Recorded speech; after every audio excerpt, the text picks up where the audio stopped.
Hi, in this video I want to show you 5 causes of inflammation and the top anti-inflammatory cures. And here the key is isolating what is behind the inflammation in the first place. If you get to know the root cause, then definitely we have the solution. An inflammation is an immune response to an injury or infection causing congestion and obstruction of blood flow in any part of your body. And the 5 cardinal signs of inflammation include pain, redness, heat, swelling, and loss of function. So the possible causes are: number 1, soft tissue calcium buildup in the joint, such as arthritis, tinnitus, kidney stones, gallstones, and plaques. So what you need to do is to take these 2 medications, that is vitamin D3 and K2, together with food, especially in the morning, and they will slowly rid you of the calcium crystals in this joint and tissues.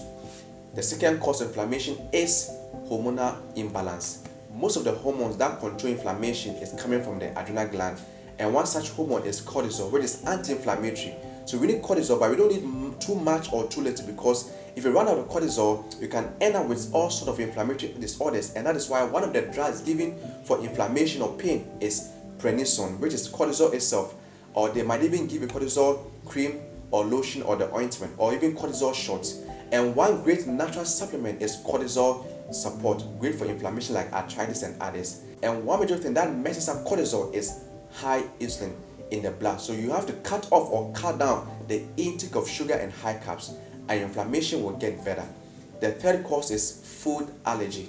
They can create inflammation, and the key is getting a diary and finding out what you ate and what you feel right after. For example, some people eat citrus fruit like pineapple or orange and get some form of pain or swelling in any area of the body. So right there, you notice that citrus is bad for you and causes inflammation, and pain and swelling are part of the cardinal symptoms of inflammation. So keeping a logbook will help you isolate the triggers of inflammation and treat accordingly.